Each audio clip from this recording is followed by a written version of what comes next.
So I guess we're going to continue with this, like, at least one bad thing a day thing. So my shells that I did have were smelling funny. So I put them outside last night in this really cool, like, ashtray thing that I had been given at Tybee yesterday. And I forgot about it this morning because I was in a rush to get out of the parking lot just because I have to go to the bathroom. And this happened.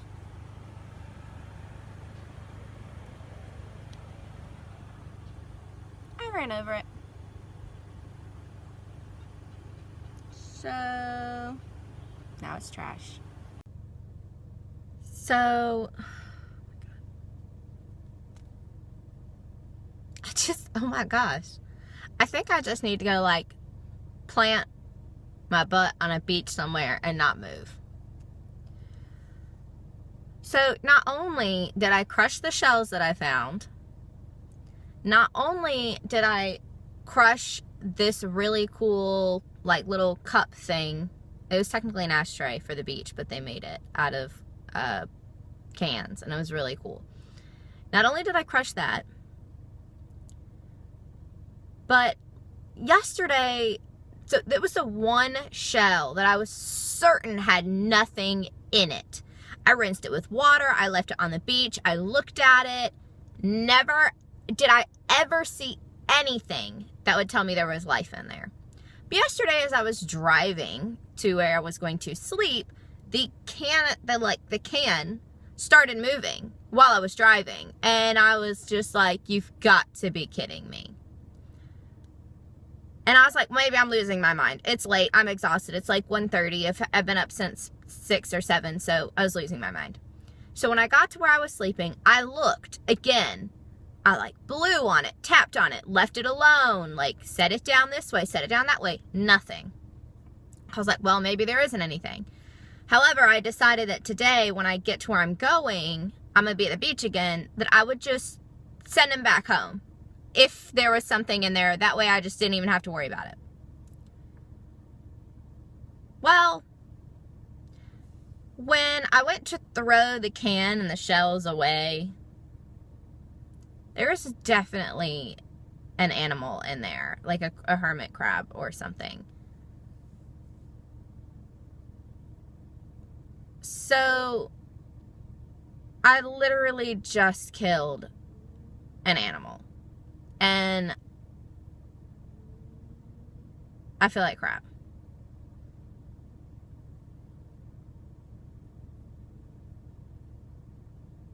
The whole point of taking all of them back was so that I could save them. And sure, I saved, like, the other 7, but, like, really? So I feel really bad. Like, that's not me. So I Googled it, and apparently most shells that look like that you find down here are going to have something in them. So I'm just not going to pick up those shells anymore because I don't want that to happen again. I feel terrible. It's going to take me quite a while to get over this.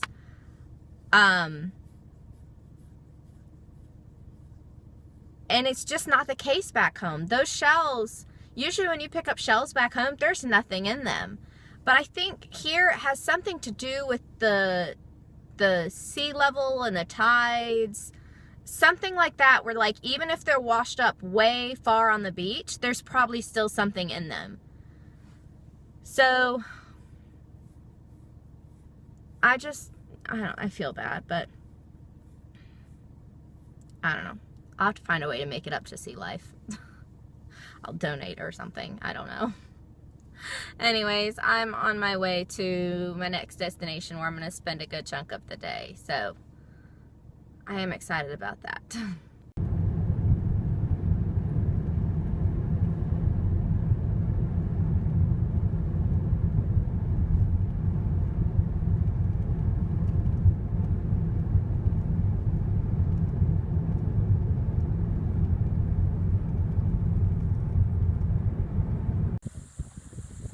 I'm on a place called Jekyll Island, kind of near Georgia, but also kind of near Florida. I think it's officially in Georgia though. And this is what's in front of me. I've never seen anything like this in my life. It's like an oyster cemetery. I mean, they're everywhere, and they're all oysters. There's like, there's a couple clams, but it's mostly like the long oyster shells. It's insane. And they're all dead. Or empty, or whatever. But, and I wish you guys could smell this, because the smell right now, the smell of fish, dead fish, is so real. So very real and intense. Alright, so I've learned my lesson. I found this little shell. It's so pretty. And I flipped it over. And I was able to see little legs. So, I put him back in his little home where he goes. Here's another one. Cool looking shell. His legs are in there. So I will put him back. Here's a really interesting looking one. It's really kind of pretty. But,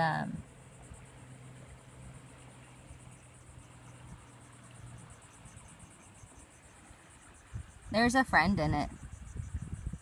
So, I will leave him on the beach. Here's another one. Oh God. Definitely has somebody in there. Oh, he scared me. I just might see him.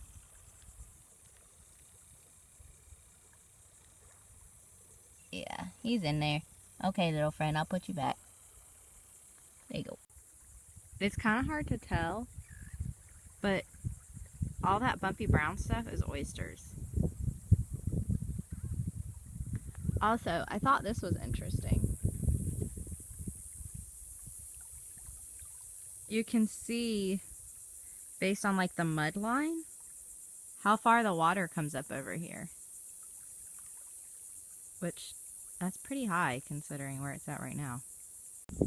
So, I'm like all alone on this little stretch of island. Like, if I didn't know any better, I would say that I'm like on a deserted, uninhabited island. The one I was on the other day was uninhabited, but this one's not. Just feels like it. Here's another really cute one, pretty one that I found. And he just crawled back in, but he is in there. So I'm gonna, he's actually way, way up shore. So I'm gonna plop him back in the water. This is nature's way of paying me back. I'm alright with it.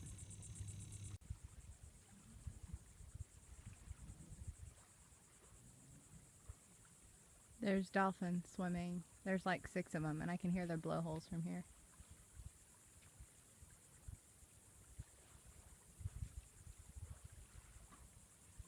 It's pretty cool. Alright, nature is not allowed to be mad at me anymore. I found this guy this far from the beach. So, I'm going to walk him back to his home. Alright, so I feel like nature is not allowed to be mad at me anymore. Not only did I save that one that covered my feet in mud, I found one up here that I saved. And then while I was doing that, I saw a boy that had one and he was going to take it home. And I helped him save his. So I feel like I've paid my dues for my wrongdoings, and I no longer need to donate to the Sea Creature Wildlife Fund. But I would appreciate it if nature would forgive me. This is called Glory Beach Access, still on Jekyll Island, but never in my life have I ever seen a beach access like this. It's literally through a forest.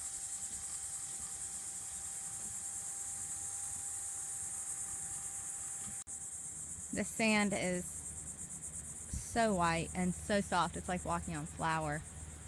You can see all the driftwood, and what somebody told me is that this used to be a forest and it got covered in water, so all the trees died, but now the island is shifting again, so it's exposing all the trees. Judge me if you want, but I'm definitely walking on the beach with an umbrella. I am not going to get sunburnt 3 days into my trip when I still have a whole bunch of time left in the sun. And I'm using this umbrella that my brother let me borrow, and it's such a cool umbrella. It like bends and turns in all kinds of different ways. I think it's called like a Versa umbrella or something. But it's saving me because it is so hot and there is no shade on this beach. And even if you were walking and you're like, oh, you know what? My hotel's all the way back there, but let me just pop into this shop or pop into this hotel or, you know, something like that to just cool off real quick or grab some water. Well, good luck with that.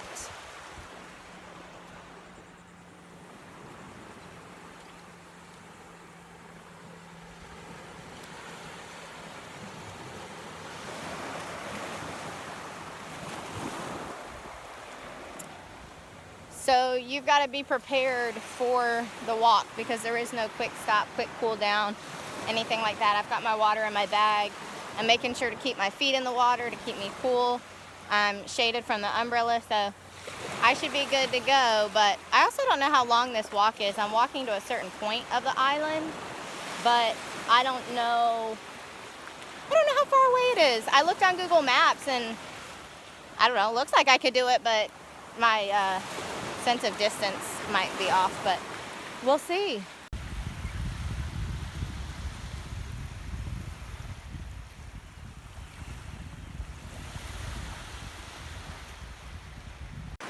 Nature would do me like that. Look what I almost stepped on. Freaking jellyfish.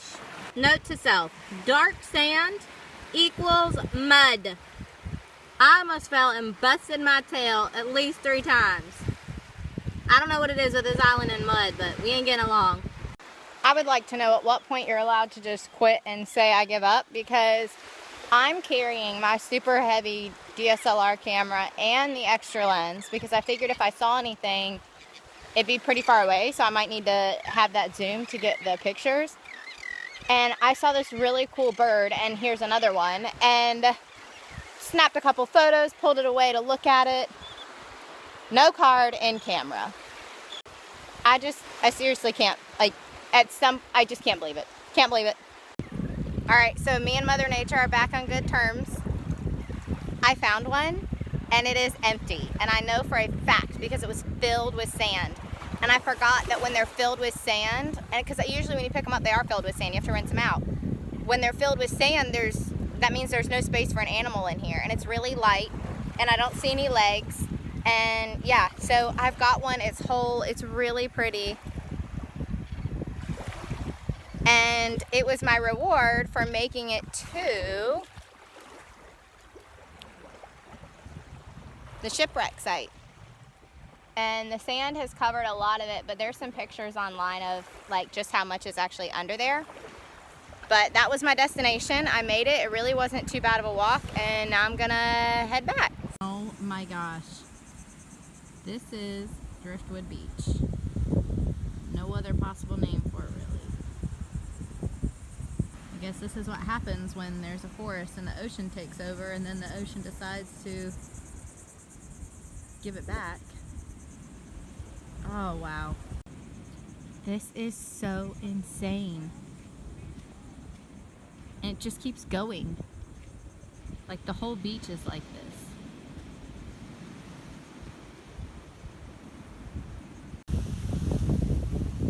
Seriously.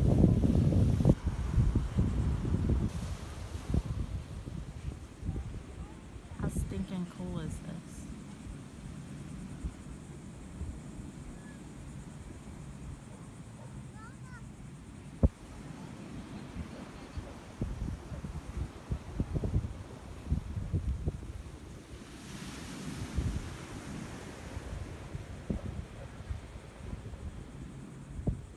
Alright, I've seen and done a lot of things so far on this trip. This by far the best.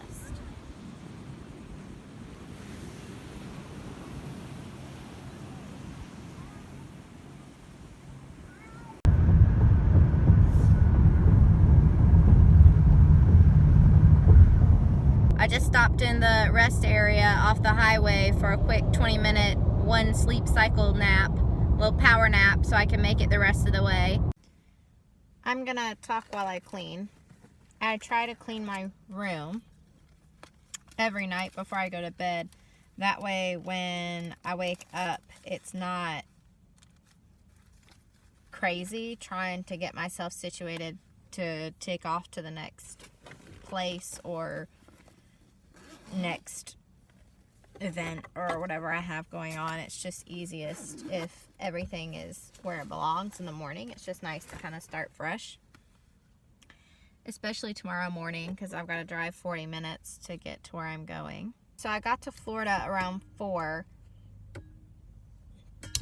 and then I quickly showered at the Planet Fitness, and it was literally the smallest Planet Fitness I've ever seen. And at this point, I've seen quite a few Planet Fitness locations because of my traveling, and I've never seen one this small. And the showers were nice, but like they didn't have paper towels, they didn't have hair dryers, and I've never been to a Planet Fitness that didn't have paper towels or hair dryers. So I made do though. It worked out. So I did that, and then I went to get my car washed because of all of the salt from being near the beaches and all the sand. Oh my gosh, there was so much sand. And popcorn. I had some popcorn, and when I drive and eat, it's not pretty.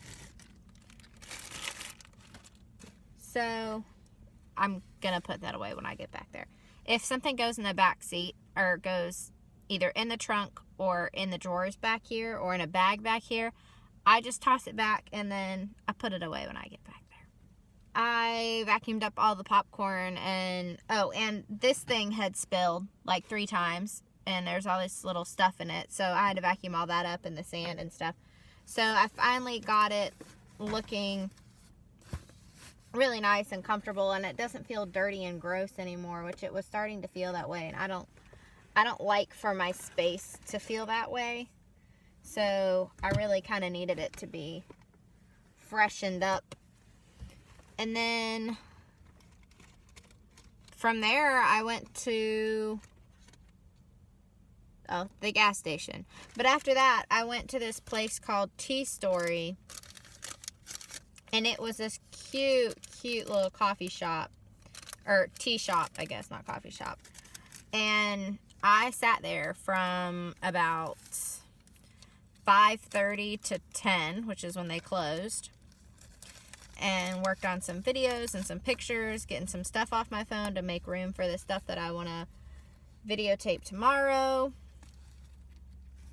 So I did that, and then I went to Tropical Fruit Smoothie because I wasn't done yet. I needed more Wi-Fi, and I also really just, after all the things that have been mishaps this week so far, I just needed like a little pick-me-up. I needed a hot meal, so I treated myself to a chicken pesto flatbread, and it was delicious. It was so worth it.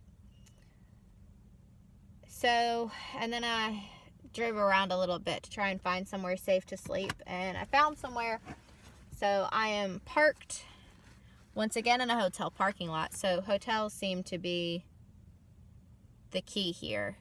Sleeping in hotel parking lots really seems to work, but it has to be the right hotel in the right location, and it has to be the right kind of guests, and the parking lot has to be laid out a certain way, because at the first hotel I went to tonight, the hotel was really, really nice, really fancy, area was safe, but the way the parking lot was laid out, I didn't feel safe sleeping in the parking lot because I would have been too out in the open, and I don't like that. I like to be a little bit more concealed so people can't really see what I'm doing, but I still fit in.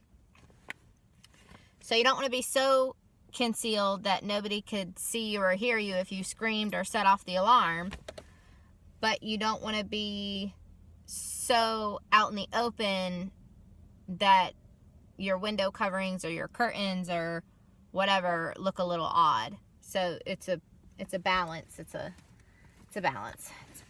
I think it is becoming an art form, but it's getting easier. I find I'm getting better at it. Like, I'm able to do it quicker. So that's good. So I'm almost done cleaning up the front seat here. And then, I wonder if this is dry. This is dry. I'm almost done cleaning up the front seat here. And then I'll move to clean up the back, which there's not actually much to do back there.